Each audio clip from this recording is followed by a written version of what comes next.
우리가 예수 그리스도를 믿고 구원받은 하나님의 사람으로 살아가는 가운데 기대하는 것이 있어요.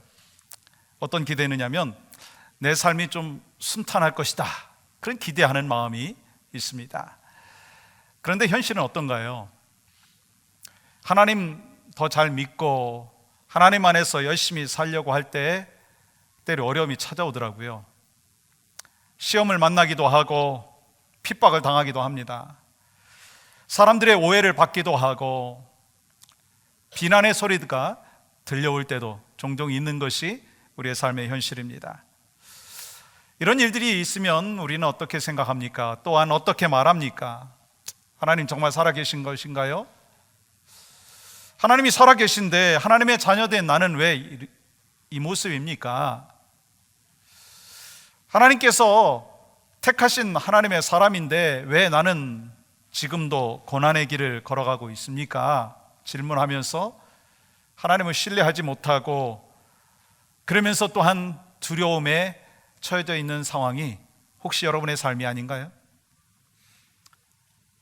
두려움은요, 초조, 걱정, 불안, 공포로 나타납니다.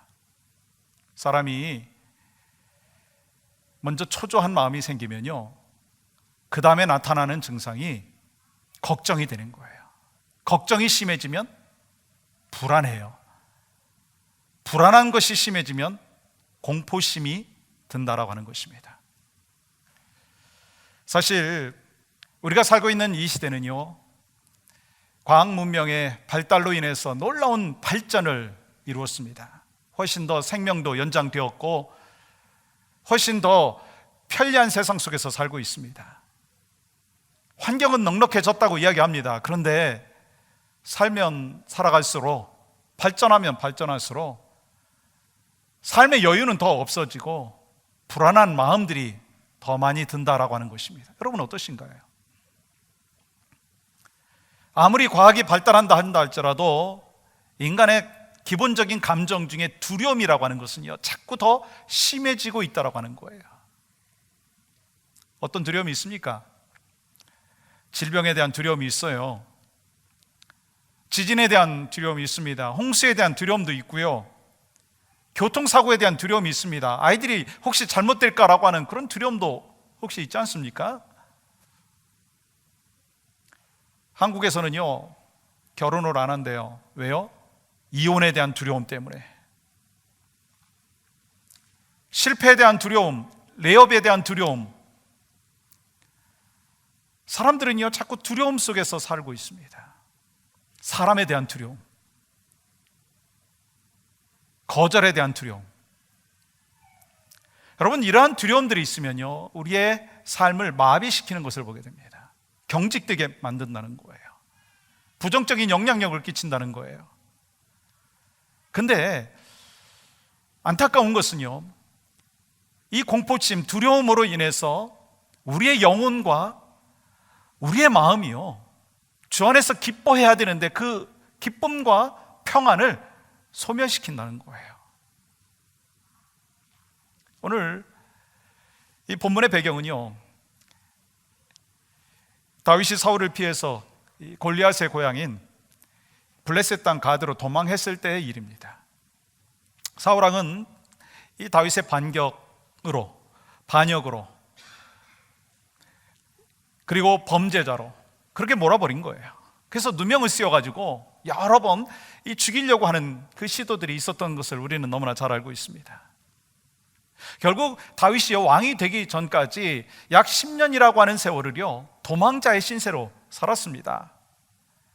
그리고 이스라엘 땅에서 더 이상 살 수가 없다 생각을 하고 이제 이스라엘과 적대 관계 속에 있는 이 블레셋의 나라로 가서 그곳에서 피신하고 있는 그런 상황입니다. 오늘 본문 시편 56편의 말씀을 보면 다윗이 이러한 10년이라고 하는 그 긴 세월 동안 도망자의 신세로 살다가 블레셋산 가드로 피신했을 때 사로잡힌 그런 상황이었습니다. 이 백그라운드가요, 사무엘상 21장의 말씀입니다. 다윗은 자기 나라에서 이 사울왕이 죽이려고 해서 블레셋으로 피신을 했습니다. 그런데 그곳에 갔는데도 또 두려운 존재가 있는 것입니다.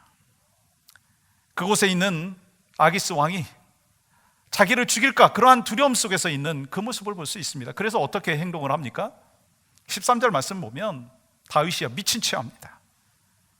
다윗은 아기스 왕 앞에서 두려워서 침을 질질 흘리면서 마치 미친 그 사람의 흉내를 내고 있는 모습을 볼 수가 있습니다. 수염에 침을 질질 흘리면서 대문짝을 막 긁고 있는 그런 모습입니다. 그런데 이 다윗이 얼마나 연기를 잘했던지요, 아기스 왕이요 그냥 넘어갔어요. 아, 정말 미쳤구나, 그렇게 착각을 하게 되었습니다. 여러분, 이것이 다윗의 상황이라는 거예요. 여러분, 다윗을 우리가 너무나 잘 알고 있지 않습니까? 다윗이 누구입니까? 인생의 여정 가운데 많은 위험과 어려움들이 있었습니다. 그런데 그때마다 하나님께서 지켜주셨다라고 하는 거 여러분 잘 아시잖아요. 이 목동으로 일을 하면서 들판에서 맹수들과 그 사자들의 공격을 하나님께서 막아주셨어요. 아니, 이스라엘 백성들이 그렇게 두려워하는 거인 골리앗 앞에서 물맷돌 5개로 대항을 하는 담대함이 있었습니다. 그때도 하나님께서 지켜주셨어요. 사울왕이 창으로 죽이려고 하는 그 상황 속에서도 하나님께서 2번이나 그것을 피할 길을 허락하여 주셨습니다. 사울왕이 군대들을 동원을 해가지고 다윗을 죽이려고 하는 그 수많은 위협들이 있었지만 하나님께서 지켜주셨어요. 그렇다면 여러분, 이 다윗이 어떤 마음을 갖고 있어야 되겠습니까? 아니, 여러분이 이런 상황이라면 어떤 마음을 갖겠습니까? 나는 하나님께서 사랑하시고 하나님이 나를 보호해 주시니까 난 두려움이 없어, 누가 나를 죽이려고 해도 나는 안전해, 이것이 다윗의 마음인가요? 아니면 이러다가 한순간에 다윗은 사울왕한테 갑작스럽게 죽는 것이 아닌가라고 하는 그런 마음을 갖겠습니까? 아니, 여러분은 어떻겠습니까? 다윗은요, 후자였어요. 그래서 하나님을 의지하기보다는 스스로 자신을 지켜야 된다고 생각을 했습니다. 그래서 블레셋 왕 아기스를 찾아간 거예요. 근데 그곳에 가니까 또 두려움이 찾아왔습니다. 그것도 안전하지 못했습니다. 그래서 어떻게 했다고요? 미친 사람 흉내를 내고 있는 모습을 볼 수가 있습니다. 사실 이것이 우리들의 삶의 모습이 아닌가라고 하는 것입니다. 우리는 이 땅을 살아가는 동안 이해할 수 없는 수많은 고난을 경험합니다. 내가 구원받은 하나님의 자녀인데, 내가 정말 선택받은 믿음의 백성이고 이렇게 충성하고 이렇게 헌신하는데, 이렇게 믿음이 좋은데 고난이 찾아온다는 거예요. 어려움이 찾아옵니다. 두려움이 찾아옵니다. 그때 여러분은 누구를 먼저 찾습니까? 하나님을 먼저 찾으십니까? 아니면 사람을 먼저 찾습니까? 우리가 알아야 될 것은요, 구원받은 크리스찬들에게도 고난이 찾아오고 두려움이 찾아온다는 거예요. 이걸 먼저 우리가 알아야 된다는 것입니다. 이것이 바로 우리가 두려움을 극복할 수 있는 비결이라고 하는 것입니다. 여러분, 그렇다면 다윗은 두려움을 어떻게 극복했습니까? 아니, 여러분과 제가 삶의 여정 가운데 때로 두려움이 찾아오는데 그 두려움들을 어떻게 극복할 것이냐라고 하는 것입니다. 다윗은요, 자기가 잘못한 것을 후회하는 것으로 끝나지 않았습니다. 아니, 후회한다고 해가지고 상황이 바뀌는 것이 아니다라고 하는 것을 알고 있었습니다. 그렇다면 다윗은 두려움 가운데 어떻게 했습니까? 오늘 이것이 우리에게 주시는 키포인트예요. 하나님 앞에 엎드렸다는 거예요. 하나님을 의지했다는 거예요. 여러분과 저의 삶의 모습 가운데도 때로 두려움이 찾아옵니다. 걱정과 근심이 찾아옵니다. 그때 우리는 어떻게 해야 되느냐는 거예요. 오늘 3가지로 하나님께서 우리에게 말씀하시는 메시지가 있습니다. 그 첫 번째는요, 말씀을 의지하고 찬양했다는 거예요. 오늘 본문에서 다윗은 참으로 어려운 상황에 처해져 있습니다. 두려움에 사로잡혀 있는 그런 상황입니다. 앞이 깜깜했어요. 그때 어떻게 합니까? 하나님 앞에 엎드려요. 하나님의 은혜와 하나님의 긍휼을 구했습니다. 그래서 다윗은 하나님 앞에 어떻게 외치고 있는가? 오늘 본문 1절은 이렇게 기록합니다. 하나님이여 내게 은혜를 베푸소서. 여러분, 이 의미는 뭐냐면, 하나님 나를 불쌍히 여겨 주시옵소서 라고 하는 이 외침이에요. 그렇다면 여러분, 왜 이 다윗이 하나님이여 나를 불쌍히 여겨 주시옵소서 라고 찬양하고 기도하고 있느냐는 것입니다. 그 이유가 하반절에 나와 있습니다. 사람이 나를 삼키려고 종일치며 압제하나이다. 여기서 삼킨다라고 하는 것은요, 부수다, 괴롭히다라고 하는 뜻입니다. 누군가가 다윗을 괴롭히고 몰아붙이고 있는 거예요. 그것도 한 번이 아니고요, 오늘 말씀해 보니까 하루 종일입니다. 그렇다면 누가 괴롭히고 있어요? 내 원수가 종일 나를 삼키려고 하며 나를 교만하게 치는 자들이 많사오니, 내 원수가 즉 나에게 악한 목적을 갖고 있는 사람들이 괴롭히고 있다는 거예요. 그리고 원수가 하나가 아니고요, 여러 사람이라는 거예요. 그들은 누군가요? 교만해서 하나님조차도 두려워하지 않는 그런 사람이었습니다. 근데 그들이 공격하는 것은요, 몽둥이로 때리려고 하고 칼로 찌르려고 하는 그런 것이 아니었습니다. 어떤 공격이었느냐면, 여러분 5절 말씀 보세요. 그들이 종일 내 말을 곡해하며, 여러분 곡해한다라고 하는 것은요, 사람에게 고통을 주기 위해서 관절을 비튼다라고 하는 의미가 있습니다. 즉 괴롭히는 자는요, 다윗이 한 말에 대하여 교묘하게 비트는 거예요. 왜곡하는 거예요. 그래서 어려움을 처하게 만드는 것입니다. 그것도 한 번이 아니라 계속해서 말을 왜곡시키고 있는 거예요. 혹시 여러분 이런 경험을 해보셨어요? 혹시 지금 여러분의 삶 가운데 누군가가 여러분의 말을 왜곡시키고 그리고 비틀어가지고 미스언더스탠딩 하게 만드느냐라고 하는 것입니다. 사실 의도적이든 의도적이지 않든 여러분을 망가뜨리기 위해서, 여러분에게 힘들게 만들기 위해서 그런 상황이 여러분한테 처하게 된다면, 그로 인해서 여러분이 많은 오해를 받고 여러분들이 정말 못된 인간으로 찍힌다고 한다면 얼마나 억울하겠습니까? 근데 오늘 본문에 보면 다윗은요, 거기서 끝나지 않습니다. 6절 말씀 보십시오. 그들이 내 생명을 엿보았던 것과 같이 또 모여 숨어 내 발자취를 지켜보나이다. 여러분 여기서 세 가지 단어가 있습니다. 모였어요, 숨었어요, 지켜보고 있어요. 다윗은 그들의 사악함을 이렇게 표현하고 있는 것입니다. 과거에도 그들은 다윗을 노렸습니다. 생명을 노렸습니다. 그런데 그들은 또다시 모였고요, 또다시 숨었고요, 몰래 지켜보고 있는 거예요. 그러니까 지금 다윗은요, 무엇이 두렵습니까? 사람이 두려운 거예요. 여러분과 저의 삶의 모습 가운데도 혹시 사람이 두려울 때가 있지 않습니까? 삶의 모습 가운데 정말 가장 가까운 사람이 두려울 때가 있지 않습니까? 그렇다면 여러분, 그런 상황에 처하게 되면 어떻게 해야 되겠습니까? 아니, 다윗은 어떻게 했습니까? 그 방법이요, 오늘 3절에 기록되어 있습니다. 내가 두려워하는 날에는 내가 주를 의지하리이다.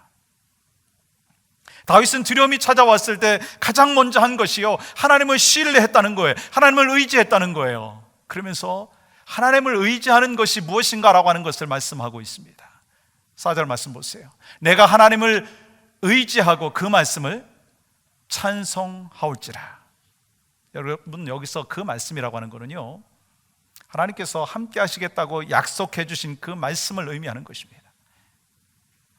다윗은요, 자신이 약하고 흔들릴 때 두려움에 떨고 있는 그 상황 속에서 하나님의 약속의 말씀을 붙잡았다는 거예요. 그것이 하나님을 의지하는 것이라고 하는 것을 깨달았다고 하는 것입니다.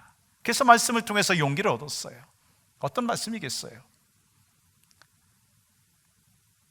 이사야서 43장 1절 말씀은 이렇게 기록하고 있습니다. 야곱아, 너를 창조하신 여호와께서 지금 말씀하시느니라. 이스라엘아, 너를 지으신 이가 말씀하시느니라. 너는 두려워하지 말라. 내가 너를 구속하였고 내가 너를 지명하여 불렀나니 너는 내 것이라. 그리고 2절은 우리가 한 목소리로 같이 읽겠습니다. 시작. 내가 물 가운데로 지날 때에 내가 너와 함께 할 것이라. 강을 건널 때에 물이 너를 침몰하지 못할 것이며 내가 불 가운데로 지날 때에 타지도 아니할 것이요 불꽃이 너를 사르지도 못하리니. 여러분 이 사실 믿습니까? 다윗은 이 하나님의 약속의 말씀을 붙잡았다는 거예요. 다윗은 하나님의 말씀을 의지하면서 거기서 끝난 것이 아니라 하나님을 찬양하는 모습을 볼 수가 있습니다. 여러분 10절 말씀 같이 읽겠습니다. 시작. 내가 하나님을 의지하여 그의 말씀을 찬송하며 여호와를 의지하여 그의 말씀을 찬송하리이다. 다윗은 두려운 상황 속에서요, 하나님의 말씀을 의지했습니다. 그리고 하나님을 찬양했습니다. 여러분과 저에게 주신 가장 큰 축복 중에 하나가 뭐라고 생각하십니까? 저는요, 생명의 말씀을 주신 것이 얼마나 감사한지 모르겠어요. 말씀을 통해서 능력을 체험하고, 말씀을 통해서 살아서 역사하시는 하나님의 신실하심을 경험하고, 말씀을 통해서 넘어지고 두려움이 있을 때 다시 붙잡아 주시고 세워주시는 하나님의 은혜를 경험할 수가 있습니다. 다윗도 그랬습니다. 그래서 하나님을 찬양하는 거예요. 주님의 높고도 위대하심을 찬양하는 것입니다. 왜요? 그 말씀 속에서 다윗을 다시 한번 일으켜 주시고, 그 말씀 속에서 다윗을 변화시켜 주시고, 그 말씀이 바로 능력이다라고 하는 것을 깨닫게 해주셨기 때문이죠. 그 말씀이 뭐예요? 성경 66권 아니겠습니까? 그래서 나를 변화시키고 상황을 변화시키는 하나님의 신실하심을 다윗은 경험했습니다. 그렇습니다. 하나님의 말씀을 믿고 의지하는 사람은요, 하나님께서 우리의 삶 가운데 찾아와 주셔서 말씀으로 역사해 주시는 신실하신 하나님을 경험하고 그 능력 속에서 풍성한 삶을 살게 되는 줄 믿습니다. 우리가 하나님을 의지한다라고 하는 것은요, 하나님의 말씀을 의지한다는 거예요. 하나님의 말씀을 의지하면요, 주님의 높고도 위대하심을 우리가 찬양할 수가 있다라고 하는 것입니다. 우리가 잘 알고 있는 사도행전 16장의 말씀에 보면 바울과 실라가 빌립보에서 전도하다가 귀신 들린 여인을 고치잖아요. 그래서 그 주인이 바울과 실라를 고소합니다. 그래서 감옥에 갇힙니다. 쇠사슬에 매어 있고 어두운 지하 감옥에 갇혀 있는 그런 상황이었습니다. 바울과 실라가 어떻게 했습니까? 좌절하고 넘어지지 않았습니다. 두려움 가운데도 있었습니다. 그렇지만 그때 하나님의 약속의 말씀을 붙잡고 주님을 찬양했습니다. 그때 어떤 일이 나타났어요? 성령께서 역사해 주셨습니다. 지진이 나서 옥문이 열리고 쇠사슬이 풀렸습니다. 사랑하는 성도 여러분, 여러분과 저에게도요, 때로 두려움이라는 것이 찾아옵니다. 염려라는 것이 찾아옵니다. 그때마다 우리가 무엇을 해야 되느냐? 하나님의 약속의 말씀을 확신하면서 주님을 찬양하는 여러분과 저의 삶이 되어야 될 줄 믿습니다.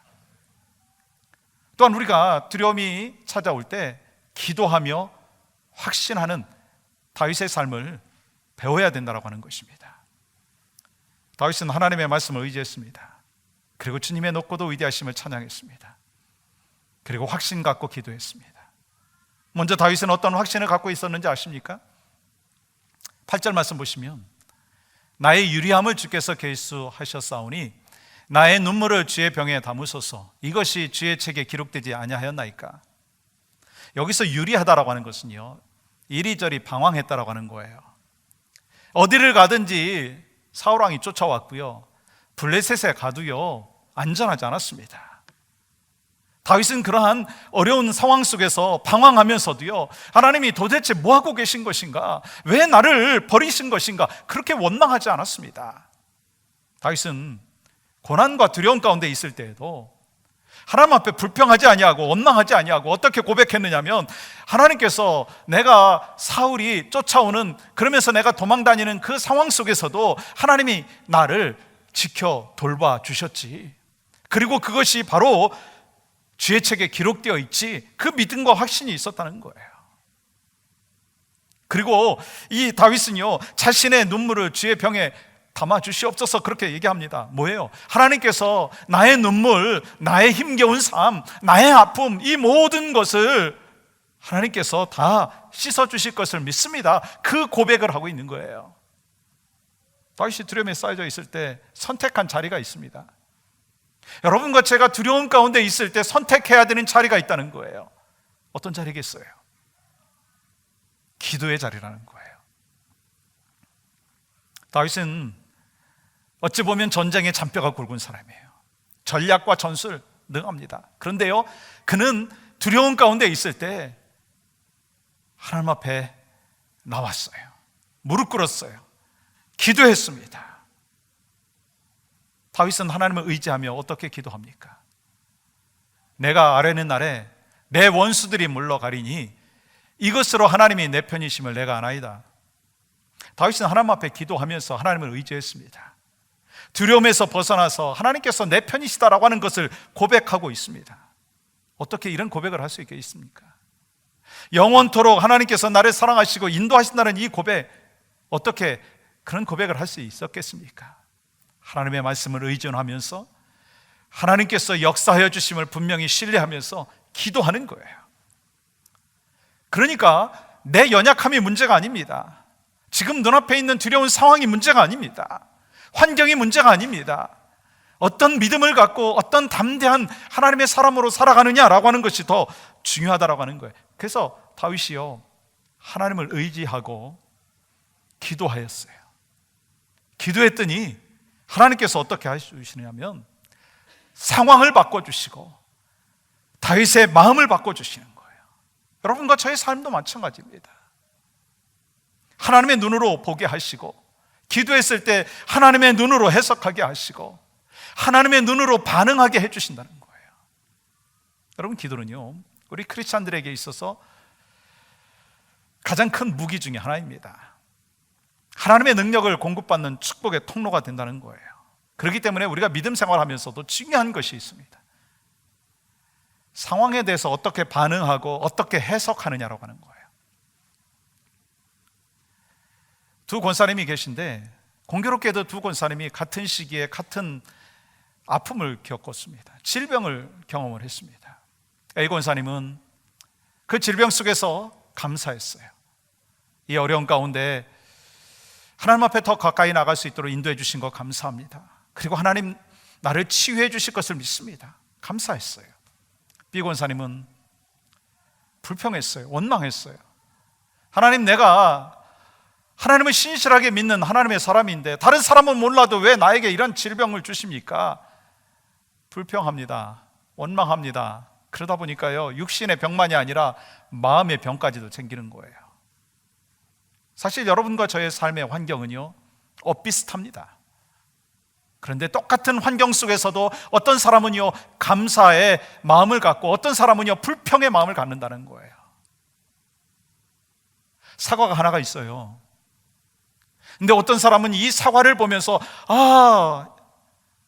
사과를 나에게 하나씩이나 주셔서 참 감사합니다 라고 이야기할 수 있지만, 그렇게 해석할 수 있지만, 어떤 사람은 왜 나에게 사과 하나만 주십니까? 2개를 주시지 라고 할 수 있다는 거예요. 여러분은 어떤 삶을 살고 계십니까? 여러분의 삶의 형편 속에서 감사가 더 많습니까? 불평이 더 많습니까? 삶의 패턴 속에서 얼마나 여러분이 감사하고, 배우자에 대해서 감사하고, 자녀들에 대해서 감사하고, 하나님 앞에 감사하고 있습니까? 똑같은 상황 속에서 감사가 넘치는 여러분과 저의 삶이 되어야 될 줄 믿습니다. 어떻게 해요? 하나님 앞에 기도함으로 나아갈 때 우리 상황을 바꿔주시고 내 마음을 바꿔주시는 신실하신 하나님을 우리 모두가 경험하기를 간절히 소망합니다. 다윗이요, 그 마음을 갖고 있었어요. 상황은 어찌 보면 똑같은 상황입니다. 그런데 그는 감사하면서 하나님 앞에 기도했다는 거예요. 하나님 내 편이시다라고 하는 것을 분명히 기억하고 있었다는 거예요. 또한 다윗은요, 감사의 예배를 드렸습니다. 예배를 드렸어요.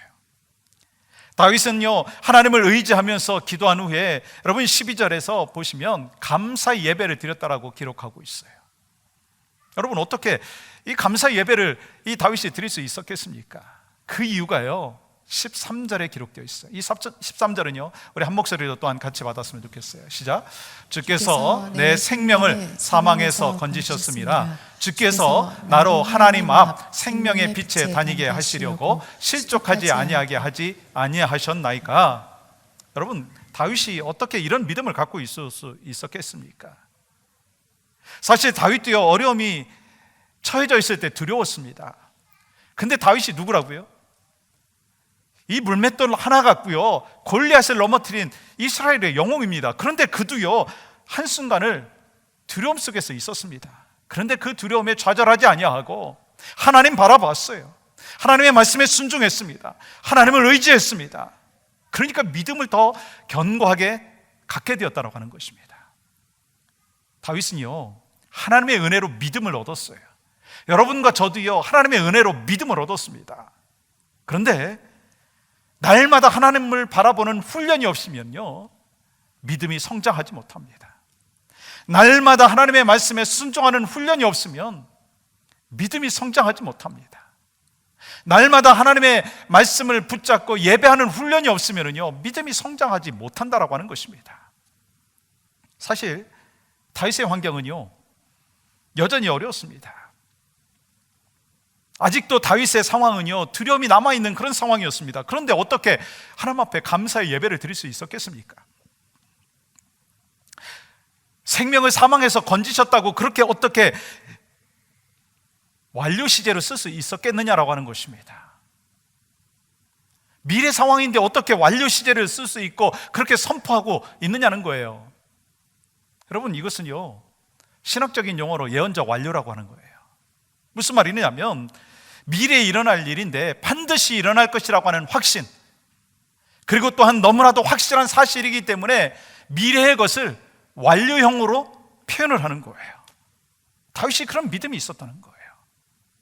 내 상황은 아직 해결되지 않았습니다. 앞으로 그러나 하나님께서 응답해 주실 것을 믿습니다. 이러한 감사의 삶이 예배로 이어졌고 그것으로 인해서 하나님 앞에 영광을 올려드렸다는 것입니다. 여러분, 사람이 상처를 입고 때로 불행한 생각을 자꾸 할 때 그것을 능히 이길 수 있는 명약이 있습니다. 불평을 사라지게 하고 상처난 마음을 치유할 수 있는 약이 있어요. 그 약이 뭔지 아십니까? 감사의 약이라는 거예요. 그래서 가만히 보면 행복하게 사는 사람들 보면요, 정말 평안 가운데 사는 사람들을 보면요, 감사가 넘치는 거예요. 감사가 넘치면요, 그것이 가정에까지 이어지고 삶의 공동체까지도 이어집니다. 부모가 열심히 감사하면요, 애들도 감사해요. 여러분과 저의 삶에 감사가 넘칠 때 상처는 치유되어지고 불평은 사라지고 더 많은 감사의 삶을 살게 되는 줄 믿습니다. 여러분, 성경을 보면 정말 고난의 종이라고 하는 대표적인 인물이 있습니다. 누구죠? 욥이죠. 근데 욥이요, 이런 고백을 하더라고요. 비록 하나님이 나를 죽이실지라도 나는 그를 신뢰할 것이다. 여러분과 저에게 이런 믿음이 있나요? 물론 하나님이 우리를 죽이시지 않으시죠. 억지로 죽이시지 않죠. 그러나 다윗은요, 하나님이 나를 죽이신다 할지라도 내가 하나님을 신뢰한다라고 하는 이 믿음이 있었는데 여러분과 저에게도 그런 믿음이 있느냐는 거예요. 여러분, 이런 믿음이 있으면 흔들리지 않습니다. 왜요? 하나님은 내 편이고 하나님께서 가장 선한 길로 인도하여 주신다라고 하는 믿음과 확신이 있기 때문인 것입니다. 여러분, 불안해 하십니까? 두려우십니까? 우리는 다시 기본으로 돌아가야 돼요. 다윗이 기본으로 돌아갔어요. 여러분, 크리스찬들에게 있어서 기본이 무언가요? 하나님 의존하는 거예요. 하나님 의지하는 것이 바로 우리에게 기본이에요. 하나님 믿는 것이 기본입니다. 이 다윗이요, 하나님을 의존하고 하나님의 약속을 붙잡았고 그리고 찬양하고 기도하고 감사 예배를 드렸어요. 여러분, 이것이 기본 아닌가요? 여러분과 저에게 기본이 무엇입니까? 예수님 십자가 앞에 나가는 거예요. 날마다 나아가는 거예요. 회개하는 거예요. 하나님의 말씀 붙잡는 거예요. 하나님 앞에 기도하는 거예요. 예배하는 것입니다. 날마다 감사하며 사는 거예요. 그리고 이렇게 찬양하는 거예요. 주 안에 있는 나에게 딴 근심 없습니다. 십자가 밑에 나아가 두려움의 짐을 풀었습니다. 두려움이 변해서 찬양이 되었고 두려움이 변해서 기도가 되었습니다. 여러분, 이 한 주간도 하나님께서 우리에게 주신 축복의 한 주간입니다. 하나님 의지하는 함으로 말미암아 승리하는 귀한 은혜가 있기를 주님의 이름으로 간절히 축복합니다.